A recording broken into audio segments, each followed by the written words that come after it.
Call it the Mini G6, the new mid-range LG Q6 looks and feels a lot like the company's flagship phone. It has a similar bezel-less, immersive display and it's got a nearly identical interface. Of course, when you are talking about a mid-range phone like this new Q6, sold at half the price of the LG G6, you know some compromises have been made. Rather than having high-performance silicon under the hood, the Q6 is powered by the entry-level Snapdragon 435 system chip and it lacks the fancy dual-camera system of the G6. It's not water-protected either. Also, it does not have a fingerprint scanner.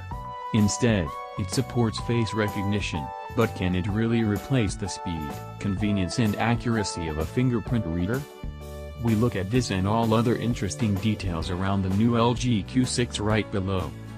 The LG Q6 ships with Google's Chrome as the default and only browser on board. By now, Google Chrome is the go-to browser for most people. It's speedy, syncs effortlessly across devices and is comfortable to use. And it loads pages pretty quickly on the Q6, but browsing through them can be a bit stuttery, especially for those pages with lots of images.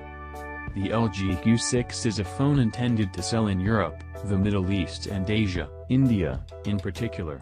As such, it supports 4G bands that ensure a proper LTE connection in those markets.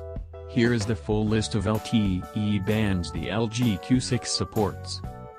FDD LTE, Band 1, 3, 4, 5, 7, 8, 12, 17, 20, 28. TDD LTE, Band 38. In terms of other connectivity options, you get Wi-Fi B/G/N, Bluetooth 4.2, and NFC.